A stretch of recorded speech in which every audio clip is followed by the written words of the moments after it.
Welcome. Now, this is part two of what is security accreditation. And we looked at the first two steps in the sequence for accreditation in the last module. Now, this is the definition that we talked about for security accreditation. Accreditation is the formal acceptance of the adequacy of the system's overall security, which management requires. And the accreditation sequence cycle, let's look at that again. There were 6 steps: organize, prepare the checklist, confirm the tests, complete the documentation and processes, do a team meeting, and issue the accreditation. So let's talk about step number 3, confirm the tests. Now, the core activity for the accreditation really, because if you remember, in step number 1, we've just organized and gone into the depth, and activities may have been happening for a long time. So we just put everything together.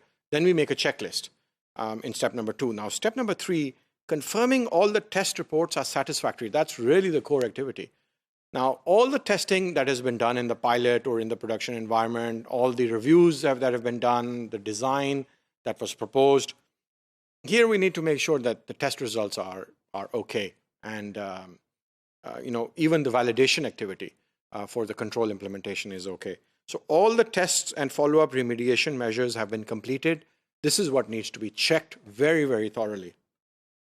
Now, step number 4 is after we've checked that all the tests have been done and the reports are valid, and that includes for validation, for control implementation, and for testing actually as well. Both of the reports need to be okay. Now, in step number 4, it's really now about documentation and making sure that the processes are all complete and perfect and signed off. So you reconfirm the correct versions.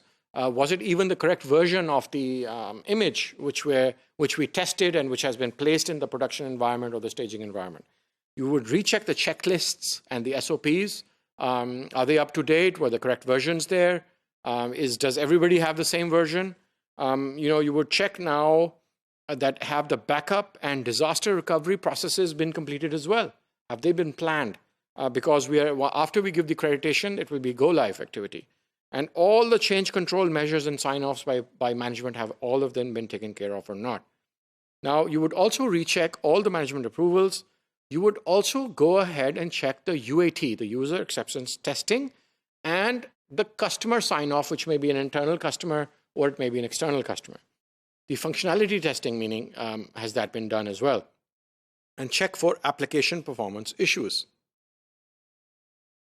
Now, it's very important that after all of this due diligence is really being done, it's very important before issuing the accreditation to call a team meeting and to very openly and accurately share the results of the planned activity for the security of this particular system, application, device, or service, and the checklist, the status of all the activities, the test reports, the approvals, the processes.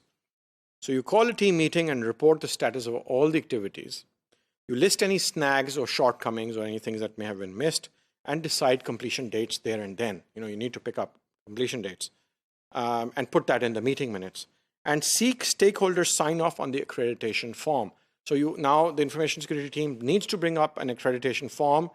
It would need to list that, in the appendix perhaps, the checklist of all the activities, the status, and it would mention any snags or shortcomings, who the owner is to complete that activity, what is the date, and then if there's an IT team or a business team or many IT teams, information security team, an external consultant, ISMC, whoever is involved in that activity, we need to get sign-offs now.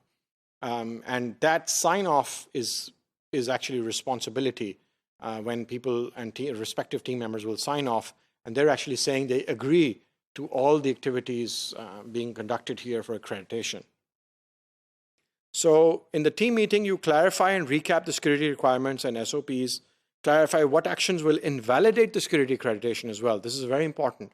Now that we have, for example, performed all the tests and penetration testing on that particular version of software, it may be version number 4.1.2 of ASP.NET, version 4.X, any changes in that software will invalidate the software. Now, What we also need to do is issue accreditation in step number 6. Now, when we issue accreditation in step number 6, once all the details are completed on the accreditation sign-off form, we are ready for accreditation. And business has go-live permission using the tested versions. And that's very important, that the versions should be the ones that were tested.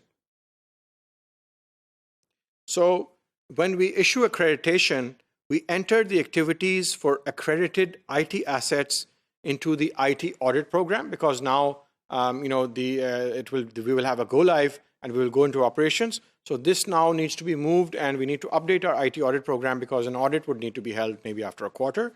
And you update the operation teams, the incident management, and risk management register as well. And then you just go ahead and issue a accreditation certificate, and you would maybe attach the accreditation sign-off, and if there's any snags to fill, that may require approval of information security team. If there's just a few small snags, that doesn't matter. Those can be done later as well. And we're ready then to issue accreditation. That's all that we have for this module. Thank you.